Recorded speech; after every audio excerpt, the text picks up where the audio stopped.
የህይወት ቃል የሆነው ወንጌል፣ የህይወት ቃል የሆነው ሐዲስ ኪዳን፣ የህይወት ቃል የሆነው የቅዱሳት መጻሕፍት ትምህርት ሲማሩት በእርግጥም በአፍ በጆሮ እንደ ማር የጣፈጠ ነው።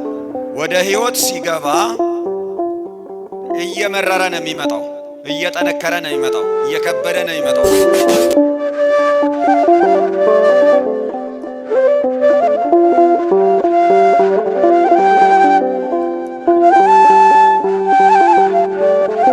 የሚወዷችሁ ሰዎች ሲለዩአችሁ አዝናችሁ ሊሆን ይችላል። ነገር ግን አንድ ነገር እንድታውቁ እንፈልጋለን ይላል። ያ ነገር ምንድነው? ታዘናችሁ ቅጥ ያጣ እንዲሆን፣ ስርዓት አልባ እንዲሆን፣ የማያምኑ ሰዎች የሚያደርጉትን አይነት ሐዘን እንዳታዝኑ፣ በዚህም ደግሞ እምነታችሁን እንዳታሰዱ። አልሞተም ብለው የሚያስቡ፣ አልሞተም ብለው የሚከራከሩ፣ አልሞተም ብለው የሚቃወሙ፣ አልሞተም ብለው የሚያምኑ ሰዎች ሊኖሩ ይችላሉ። በጣም ጽኑ ምስክር አለን እጃችን ላይ። ኢየሱስ ክርስቶስ ሞቷል ብቻ አይደለም፣ ስለኛ ሞቷል። ክርስቶስን ያመኑ በክብር ይነሳሉ። ክርስቶስን ያላመኑ በውርደት ይነሳሉ። ክርስቶስን ያመኑ በሕይወት ይነሳሉ። ክርስቶስን ያላመኑ ለሞት ለፍርድ ይነሳሉ። ኢየሱስ ክርስቶስ ተመልሶ እንደሚመጣ ታምናላችሁ? እሺ፣ ዛሬ ይምጣ። ዓይን ያላየውን ጆሮ ያልሰማውን በሰው ልብ ያልታሰበውን እግዚአብሔር ለቅዱሳኑ ያዘጋጀውን መጻሕፍት በዚህ መንገድ የገለጡትን ነገር እናንተን ወይም እኛን ሰሚዎችን ለማጓጓት በምን ምሳሌ እንንገራቸው? በመኪናን መስለው፣ በቤትን መስለው፣ በከተማን መስለው፣ በአውሮፓን መስለው፣ በአሜሪካን መስለው፣ በቻይናን መስለው በምን መስለን እናሳይ? ሐዋርያው ቅዱስ ጳውሎስ በዚህ ቃል ተጽናኑ ሲል ምን እያለ ነው?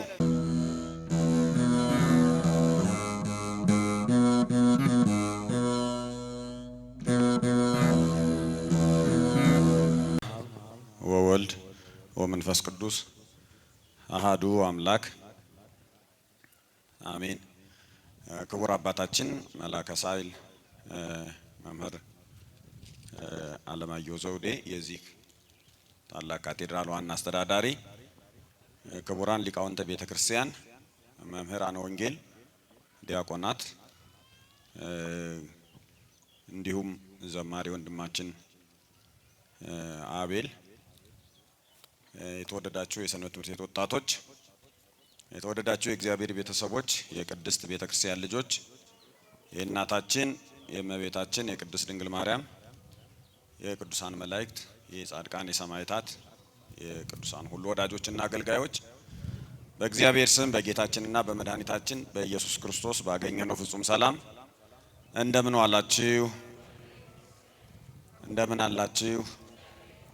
እንደምን ሰነበታችሁ? አሜን። እግዚአብሔር አምላካችን በሕይወት በጤና ስለጠበቀን እስከዚህች ዕለት እስከዚህች ሰዓት አድርሶ ዛሬም በዚህ ቅዱስ ቦታ እንድንሰባሰብ በእግዚአብሔር ፊት እንድንገኝ ስሙን እንድንጠራ እንድናመሰግነው ሐሳቡንና ፈቃዱንም እንድንማማር የፈቀደልን አምላካችን እግዚአብሔር ክብር ምስጋና ይድረሰው። እሺ፣ ሰላም ናችሁ? እንደምን ዋላችሁ? አሁንም ገና ነው፣ ኔትወርኩ በደንብ አልመጣም። ቼክ እናደርጋለን መልሰን ማለት ነው።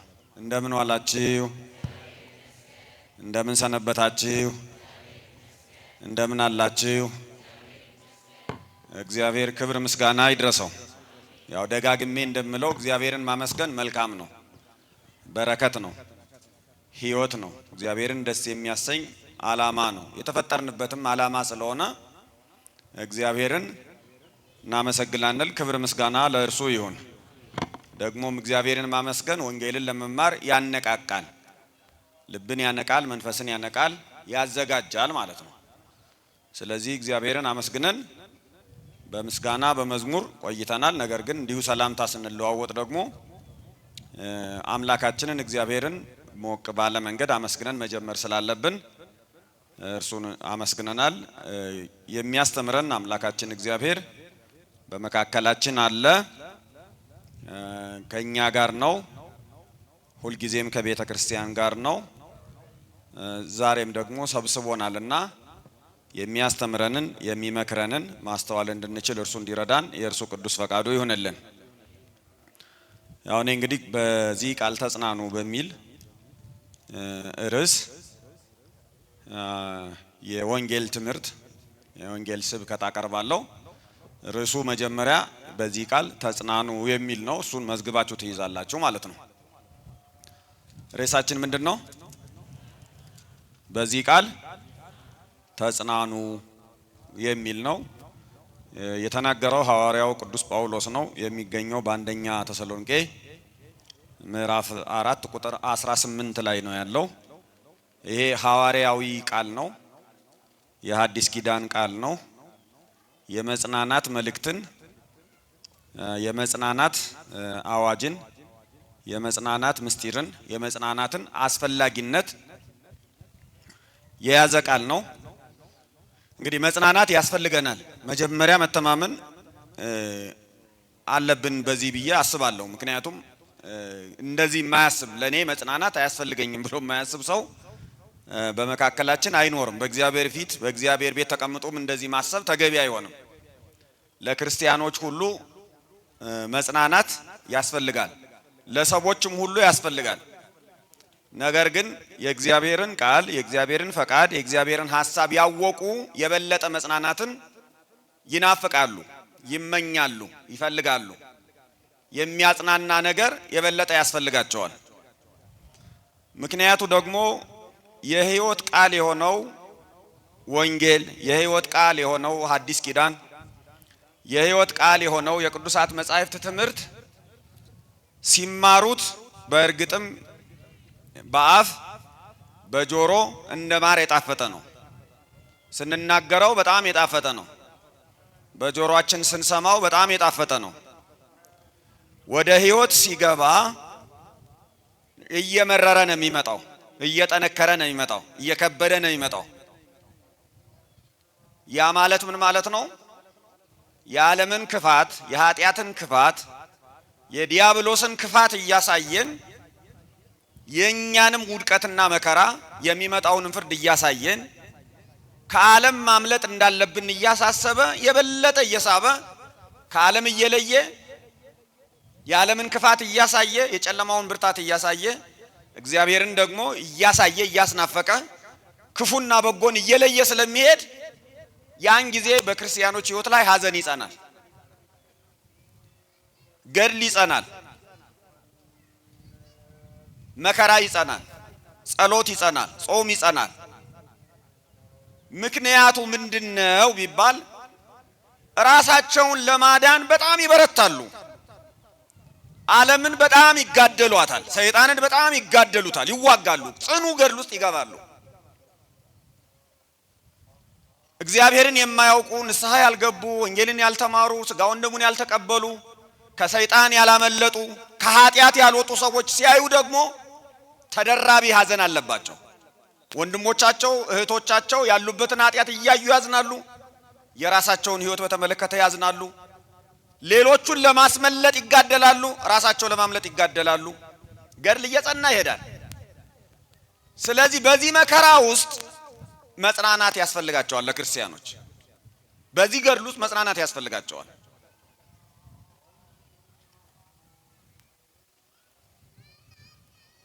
በሌላ አገላለጽ የዓለምን ጣዕም ለመተው እምቢ ለማለት የመንግስተ ሰማያትን ጣዕም የበለጠ ለመቅመስና የበለጠ ለመሳብ ጽኑ ገድል ውስጥ ይገባሉ።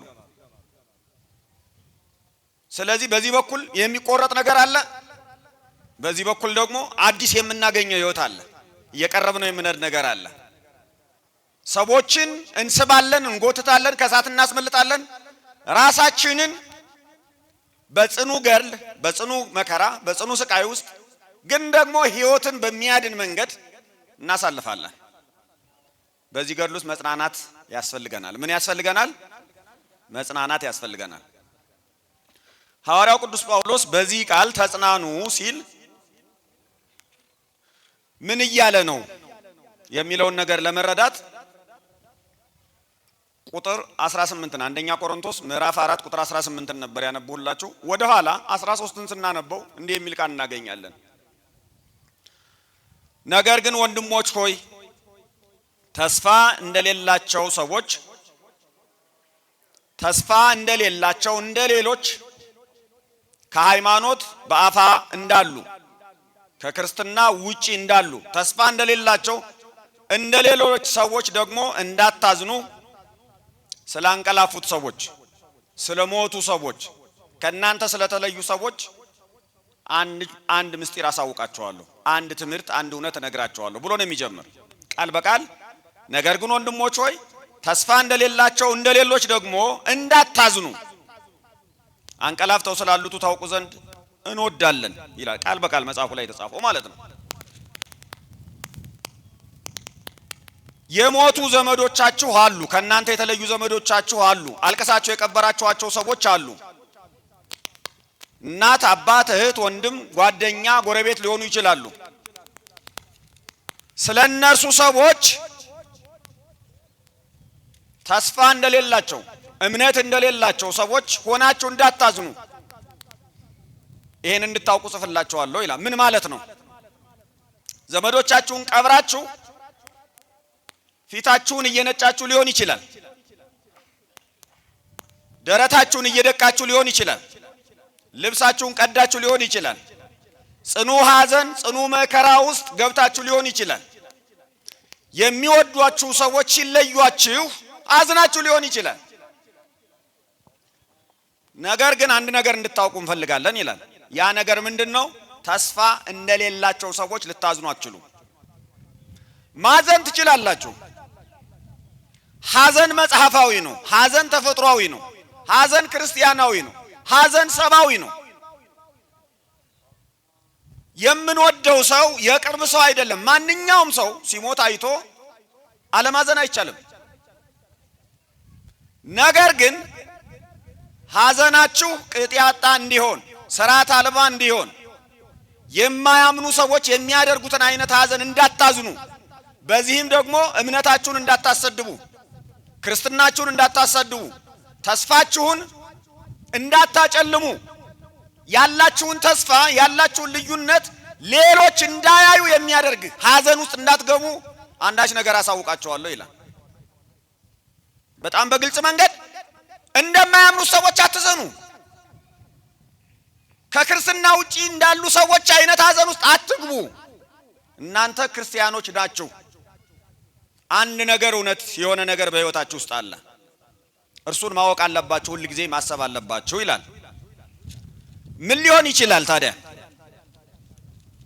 በአንድ ክርስቲያንና ክርስቲያን ባልሆነ ሰው መካከል ሐዘንን ስርዓት የሚያስይዘው ተስፋ የሚሆነው ለውጥ የሚያመጣው ቅጥ ያጣ ሐዘንን ገደብ የሚያስይዘው ምን ሊሆን ይችላል ብለን ብንጠይቅ ቁጥር 14 ላይ እንዲህ ይላል። ቁጥር 14 ኢየሱስ እንደሞተና እንደተነሳ የምታምኑ ከሆነ የምናምን ከሆነ ማን እንደሞተ ማን እንደሞተ ኢየሱስ እንደሞተ እንደተነሳ የምታምኑ ከሆነ እዚህ መጽሐፉ ላይ እንዲገባ ብዬ ነው እንጂ ካመን ነው የሚለው። የምናምን ከሆነ ኢየሱስ እንደሞተ ስለምናምን እንደተነሳ ስለምናምን የእርሱ መሞትና መነሳት የሚያስተምረን አንድ ነገር አለው። ያም ነገር በኢየሱስ ክርስቶስ አምነው ያንቀላፉትን እግዚአብሔር በክርስቶስ ትንሣኤ ክርስቶስ በተነሳበት የትንሣኤ ኃይል ክርስቶስ በተነሳበት የትንሣኤ ምስጢር ክርስቶስ በተነሳበት የትንሣኤ ጉልበት ኢየሱስ ክርስቶስ እንደሞተና እንደተነሳ በእርሱ አምነው ያንቀላፉትንም ከእርሱ ጋር ያመጣቸዋል። ከክርስቶስ ጋር ይነሳሉ። እነማን? በክርስቶስ አምነው ምን ያሉ? ያንቀላፉ። ኦኬ። ክርስቶስ እንደሞተ እናምናለን አናምንም? በደንብ መልሱ። ክርስቶስ እንደሞተ እናምናለን አናምንም? ክርስቶስ እንደሞተ እናምናለን። እንደሞተልን እናምናለን። አልሞተም ብለው የሚያስቡ፣ አልሞተም ብለው የሚከራከሩ፣ አልሞተም ብለው የሚቃወሙ፣ አልሞተም ብለው የሚያምኑ ሰዎች ሊኖሩ ይችላሉ። በጣም ጽኑ ምስክር አለን እጃችን ላይ። ኢየሱስ ክርስቶስ ሞቷል። ሞቷል ብቻ አይደለም፣ ስለኛ ሞቷል። ሰው የሆነውም ዘበእንቲአነ ለሰብ ወበእንተ መድኃኒትነ ወረደም ሰማያት ተሰብአ ወተሰገወ መንፈስ ቅዱስ ወማርያም ቅድስት ድንግል። ስለኛ ስለ ሰዎች ስለ መዳናችን እኛን ሰዎችን ለማዳን ሰው ሆነ፣ ከሰማይ ወረደ። በመንፈስ ቅዱስ ግብር በመንፈስ ቅዱስ አሰራር ከእመቤታችን ከቅድስት ድንግል ማርያም ሰው ሆነ ነው የምንለው እኛን ለማዳን ስለኛ ስለ ሰዎች። ስለዚህ ለኛ መዳን ሰው ሆነ፣ ለኛ መዳን ሞተ። ሞተ ብቻ አይደለም ከሙታን ተለይቶ ተነስቷል። ይሄ እውነት ምን ይፈጥራል? አይምሮ ጋር ይቀመጣል? መጽሐፍ ላይ ተቀምጦ በጥቁር በነጭ ተጽፎ ይቀመጣል? አይቀመጥም። ይሄ እውነት ኢየሱስ ክርስቶስ ሞቶልናል፣ ተነስቷል፣ ሞትን ድል አድርጓል። ሞት በክርስቶስ ሞት ተሽሯል። ሞትን ድል አድርጎ ኢየሱስ ክርስቶስ ተነስቷል የሚለው ቃል፣ የሚለው ትምህርት፣ የሚለው ወንጌል ሰሚዎች ጆሮ ሲደርስ ከሰሙት ጋር በእምነት ሲዋሃድ ሕይወትን ይለውጣል። ምን ያደርጋል? ተሰብኮ አየር ላይ ተበትኖ አይቀርም። ተዘምሮ አየር ላይ ተበትኖ አይቀርም። የሕይወት ቃል ነውና ከሰሙት ሰዎች ጋር በእምነት ይዋሃዳል። ከሕይወታቸው ጋር በእምነት ሲዋሃድ እምነት ይሆናል፣ ኃይል ይሆናል፣ ለውጥ ይሆናል፣ ተስፋ ይሆናል፣ ትንሣኤ ይሆናል። ይሄ ማለት ምን ማለት ነው? ኢየሱስ ክርስቶስ እንደሞተ ሞትን ድል አድርጎ እንደተነሳ ልክ እንደዚህ ኢየሱስ ክርስቶስን አምኖ የሚሞት አምና የምትሞት እህት፣ ወንድም፣ ክርስቲያን፣ ወንድ፣ ሴት ልክ ክርስቶስ ሞቶ እንደተነሳ ክርስቶስ ሞቶ በተነሳበት ትንሣኤ ክርስቶስ ሞትን ድል ባደረገበት የትንሣኤ ኃይል የትንሣኤ ምስጢር ይነሳሉ። ምን ይሆናሉ? በደንብ አድምቃችሁ በሉት። ምን ይሆናሉ? እደግመዋለሁ።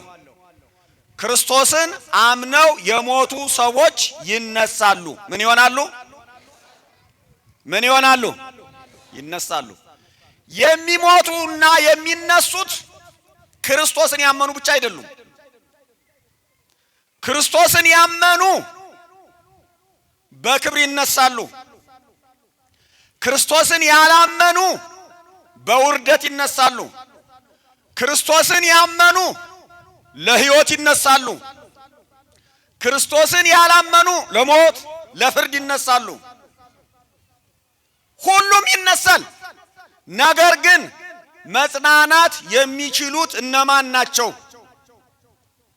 በዚህ ቃል ተጽናኑ ስለሆነ ርዕሳችን መጽናናት የሚችሉት እነማን ናቸው?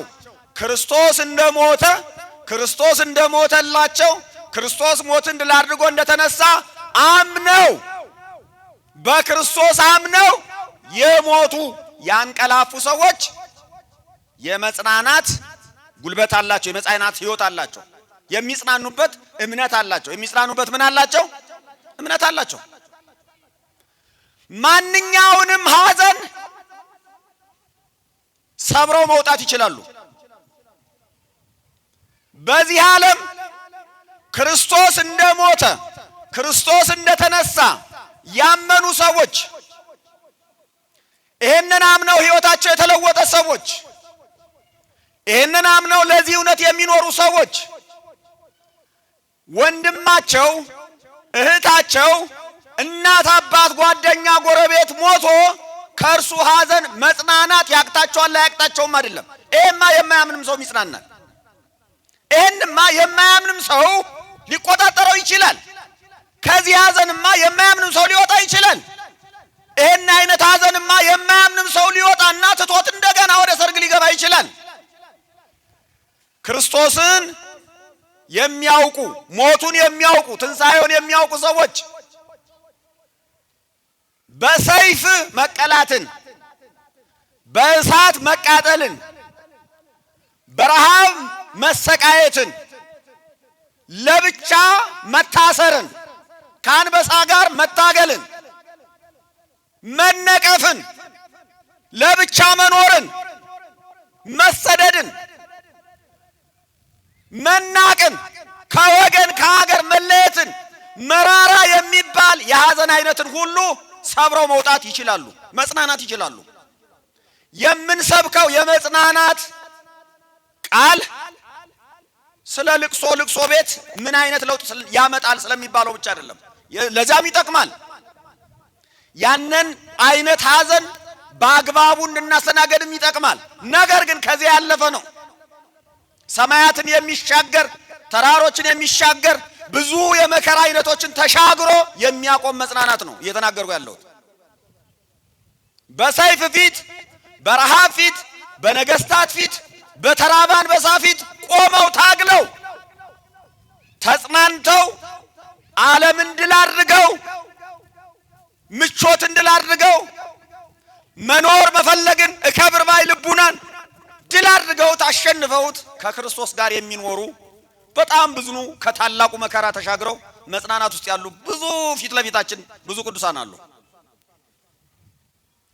ስለዚህ አዳምጡኝ በደንብ።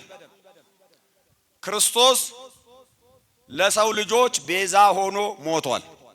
ለኛ ሞቶልናል። ክርስቶስ ተነስቷል። ይሄ ወንጌል ይሄ የሕይወት ቃል በጆሮአችን ሰምተነው በልባችን አምነነው ገብቶን ሞት ድል መሆኑ ገብቶን መቃብር ድል መሆኑ ገብቶን ኢየሱስ ክርስቶስ ሞትን ድል አድርጎ ወደ ሰማይ አድርጎ በአብ ቀኝ ተቀምጦ ያለ መሆኑ ገብቶን ዳግም መጥቶ በእርሱ ያመኑትን ሰዎች እንደሚወስድ ከእርሱ ጋርም እንደሚያኖር ገብቶን በዚህ ምድር ላይ የምንኖር ሰዎች የግዴታ በሕይወታችን ላይ ለውጥ መምጣት አለበት። ያ ለውጥ መጽናናት ይባላል። ምን ይባላል? መጽናናት። እንደ ሌሎች ሰዎች አለማዘን ማለት ነው። ሐዘናችንን በቅጡ ማድረግ ማለት ነው።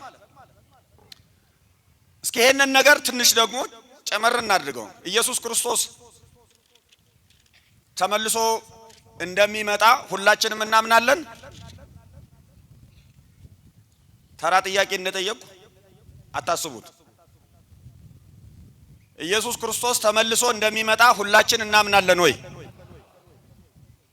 ታምናላችሁ? ሁላችሁም ታውቃላችሁ አላልሁም። አዳምጡኝ። ታምናላችሁ ወይ ነው ያልሁኝ። ሰምታችሁኛል በትክክል? ኢየሱስ ክርስቶስ ተመልሶ እንደሚመጣ ታምናላችሁ? እሺ፣ ዛሬ ይምጣ ዛሬ? አይ ካመናችሁ እኮ እንደዛ ነው የምትመልሱልኝ። እንደ እምነታችሁ ነው የምትመልሱልኝ። ዛሬ ቢመጣ ምንም ችግር የለውም ነው? ያላለቀ ጉዳይ አለን? ልጆችን አላሳደግንም፣ ትምህርት አልጨረስንም፣ አድገን አልጨረስንም አይደል? ገና ነን። ገና ብዙ እቅድ እኮ አለን። ክርስቶስማ ይምጣ አይደል? በዚህ ቃል አትጽናኑ? ጌታ ይመጣል በሚለው ቃል አትጽናኑም ወይ? እሺ ዛሬ ይምጣ። የቀራችሁ ጉዳይ አለ? እሺ ዛሬ ቢመጣ የቀራችሁ ጉዳይ ከጌታ ጋር ካለን ከክርስቶስ ጋር ካለን ጉዳይ ይበልጣል ያንሳል?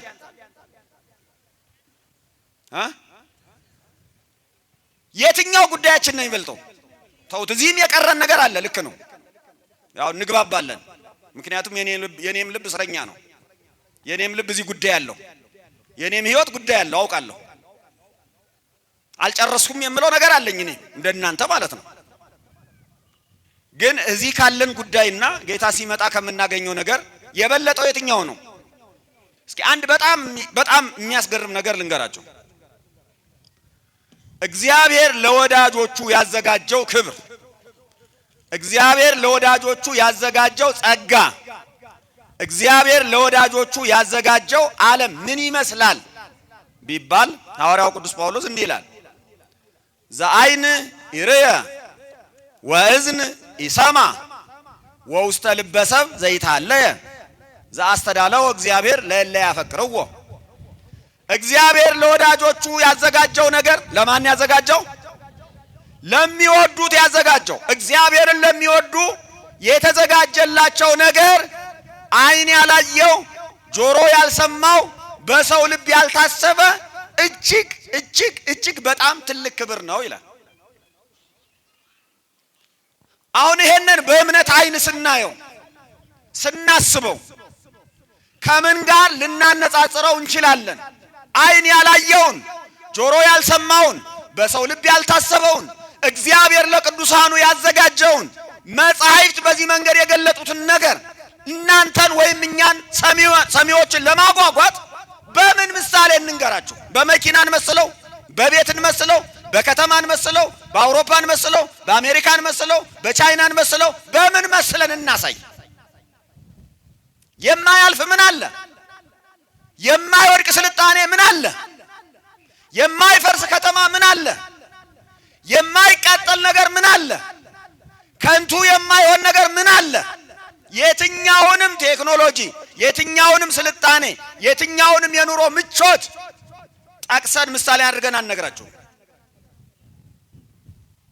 ግን እግዚአብሔር አይን ያላየው ጆሮ ያልሰማው ከዛም አልፎ በሰው ልብ እንኳን ያልታሰበ የእግዚአብሔር ልብ ያሰበው ዓለም ከመፈጠሩ አስቀድሞ ለሚወዱት ያዘጋጀው የማይጠፋ ሕይወት፣ የማያልቅ ሕይወት፣ የማይለወጥ ሕይወት፣ የዘላለም ሕይወት፣ የማይወሰድ ደስታ፣ ጻድቃን በአባታቸው መንግስት እንደ ፀሐይ የሚያበሩበት፣ አማርኛው እንደዛ ነው የሚለው፣ ግን ግዙ ምክቢተ እደም ብርሃነ ፀሐይ ነው የሚለው። ጻድቃን በአባታቸው መንግስት ከፀሐይ 7 እጅ የሚያበሩበት እንደዚህ አይነቱን ነገር እየሰሙ ከመጽናናት የበለጠ ምን የሚያጽናና ነገር አለ? እዚህ ስንመጣ እግዚአብሔር ፊት እናለቅሳለን፣ እንባችንን እናፈሳለን፣ መከፋታችንን ሆዴ ባሰን መሆናችንን ተናግረን እንሄዳለን። እግዚአብሔር ቤትም ቢሆን ይሰማል፣ እዚህም ይሰማል። ነገር ግን ደግሞ እዚህ በጋራ ስናለቅስ፣ በተቀደሰው ስፍራ ስናለቅስ፣ ስጋውን ደግሞ በተቀበልንበት ቦታ ስናለቅስ፣ ወንጌልን በሰማንበት ቦታ ስናለቅስ፣ አባቶቻችን ካህናት አገልጋዮቻችን ፊት ስናለቅስ እግዚአብሔር ሁሉ ያያል። ማን ነው እንባችንን የሚያብሰው? ማን ነው እንባችንን የሚያብሰው? ሰው ነው? እግዚአብሔር ነው። የሁላችንም እንባ የሚታደስበት ማን ነው? የሚታበስበት ቀን ክርስቶስ የሚመጣበት ቀን ነው። ጌታችን ሲመጣ ነው። እኔታ እንዳሉት እርሱማ ይምጣ፣ በጣም ጥሩ ነው፣ ይምጣ። ማን እንባችንን ያብሳል? ማን የፍትክን መዛባት ያስተካክለዋል? የትኛው ጠቢብ በዚህ ዓለም ውስጥ የገባውን ስርዓት አልበኝነት ያስቆመዋል? የትኛው ኃይለኛ ሊገዛን ይችላል? ማንም የለም። ኢየሱስ ክርስቶስ የሚያጽናናው ስርዓት የሚያስይዘው አሮጌውን ዓለም የሚያድሰው የሚለውጠው ያዘኑትን የሚያረጋጋ እንባችንን የሚያብስ እርሱ ይመጣል። እርሱ ሲመጣ ሙታን ይነሳሉ። ማን ይነሳል? ሙታን ይነሳሉ። ሙታን ሲነሱ በክርስቶስ አምነው የሚነሱ ሙታን ሐዋርያው ቅዱስ ጳውሎስ እንዲህ ገልጻቸዋል። ፊልጵስዩስ ምዕራፍ 3 ቁጥር 1 ላይ ዘይሄድ ስጋነ ትሁተ ወይሬስዮ አምሳለ ስጋ ስብሐቲሁ ለክርስቶስ ይላል። ሁሉን ለእርሱ እንዲገዛ በሚያደርግበት አሰራሩ፣ ሁሉን ከእርሱ ስልጣን ስር በሚያደርግበት አሰራሩ፣ በኃይሉ የተዋረደውን ስጋችንን፣ ምስጥ የበላውን ትል የበላውን ስጋችንን፣ አፈር የሆነውን ስጋችንን 4 ሰው 5 ሰው ተሸክሞ ወስዶ ቤተክርስቲያን ጓሮ የጣለውን ድንጋይ ጨምረንበት አፈር መልሰንበት የሄድነውን አውሬ የበላውን አሞራ የበላውን ባህር ውስጥ ወድቆ የቀረውን እነን ተዋርዶ አፈር ነው ወደ አፈር ተመለሳለ የተባለውን ስጋችንን ያድሰዋል። ክቡር የክርስቶስን ስጋ ወደ መምሰል ይለውጠዋል። ምን ያደርገዋል? ይለውጠዋል። የክርስቶስ ስጋ የማይሞት ነው። ሞት ዳግም ሊሰለጥንበት አይችልም። ልክ የክርስቶስ ስጋ የማይሞት እንደሆነ በትንሣኤ የከበረ ስጋ ስንለብስ፣ የማይሞት ስጋ ስንለብስ፣ የማይለወጥ ስጋን ስንለብስ፣ የማይደክም ስጋን ስንለብስ፣ የማይዋረድ ስጋን ስንለብስ፣ የማይራብ የማይጠማ ስጋን ስንለብስ፣ ትንሣኤ ዕፀ ሕይወት ነው። ሕይወታችንን ያድሳል። እንዳለ ለዘላለም የማንሞት ያደርገናል። ያኔ በክርስቶስ አምነው የሞቱት በክብር ይነሳሉ፣ ለክብር ይነሳሉ። ለምን ይነሳሉ? ለክብር ይነሳሉ። ስለዚህ ዛሬ ስናለቅስ፣ ስናዝን፣ ሰው ሲሞትም፣ ኑሮ አልሞላ ሲልም፣ ሕይወት አልሳካ ሲልም፣ ፍትክ ሲጠፋም ሐዘናችን ሁሉ በእግዚአብሔር ፊት ቅጥ ያለው ነው፣ ስርዓት ያለው ነው። ሁሉም ያልፋል። ሁሉ ምን ያደርጋል? ያልፋል። እግዚአብሔር ስርዓት ያስይዘዋል፣ ገደብ አስቀምጧል። ገደብ የለሽ ይመስላል፣ ተስፋ የሚያስቆርጥ ይመስላል፣ የማይነጋ ይመስላል፣ ኃይለኛው ከቁጥጥር ውጪ እንደወጣ የሚቀር ይመስላል። ነገር ግን እግዚአብሔር የመጨረሻውን ጠላትን ሞት እንድል የሚያደርግበት ቀን ቀጥሯል። ኃይለኞች የሚዋረዱበት ቀን ተቀጥሯል። በበጉ ፊት መቆም የማይችሉ ደካሞች፣ ከዛም አልፎ ተራሮችን ከበጉ ቁጣ እኛን ታድኑን ዘንድ በላያችን ላይ ውደቁብን፣ እናንተ ጋር እንሸሸግ፣ ውደቁብን፣ ከበጉ ቁጣ እንድናመልጥ እርዱን የሚሉበት ቀን ይመጣል። የፍርድ ቀን ይመጣል። የምን ቀን ይመጣል? የፍርድ ቀን ይመጣል። እውነተኛው ዳኛ ይመጣል። በክብር የምንነሳበት ቀን ይመጣል። መቃብር ድል የሚሆንበት ቀን ይመጣል። ተስፋችን ይሄ ነው። ናፍቆታችን ይሄ ነው። ሁልጊዜም ጌታ ሆይ ና እያል አንድ ላይ እየዘመር፣ አንድ ላይ እየሰበክ፣ አንድ ላይ እያመሰገን ተስፋ እያደረገ የምኖረው ይሄንን ነው። በልባችሁ ተስፋ የቆረጣችሁ ሰዎች ካላችሁ፣ መጽናናት ያቃታችሁ ሰዎች ካላችሁ የእግዚአብሔር ቃል ያጽናናል። የማን ቃል ያጽናናል? ልባችሁ ይረፍ። ወንጌል ተማሩ፣ የእግዚአብሔርን ቃል ተማሩ።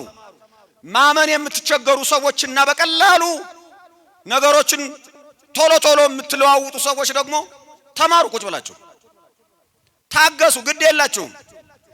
ጊዜው አጭር ነው። ዘመናችን አጭር ነው። ዘላለም የሚኖር የለም። በቃ የምንኖረው ዘመን ተወስኗል። እግዚአብሔር ሁላችንንም በቦታና በጊዜ ገደብ ውስጥ አስገብቶናል።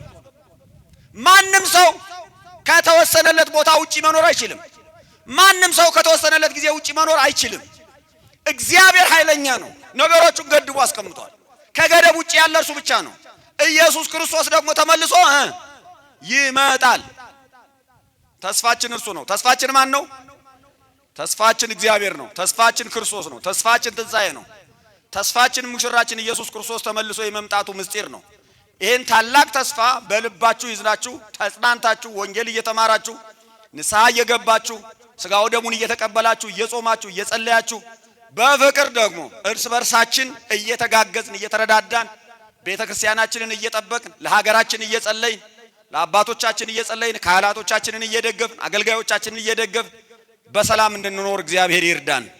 የሰላም አምላክ የተስፋ አምላክ የመጽናናት አምላክ እግዚአብሔር ሁላችንም በየቤታችን ባለውም በየግል ሕይወታችን ባለውም ሐዘን ውስጥ መጽናናትን ይስጠን። የልባችንን ሐዘን የሚያውቅ እርሱ መጽናናትን ይስጠን። የኑሯችንን ጉድለት የሚያውቅ እርሱ በኑሯችን ላይ ሙላት ይሁንልን፣ በረከት ይሁንልን። እርሱ እግዚአብሔር ካለን ሁሉም ነገር አለንና እግዚአብሔርን አምነን ተስፋ እንድንኖር እግዚአብሔር ይርዳን። የእመቤታችን የቅድስት ድንግል ማርያም ጸሎትና ምልጃ የቅዱሳን መላእክት ጥበቃ አይለየን። ሰላም ሁኑልኝ። የዛሬ ዓመት በሰላም ያድርሰን።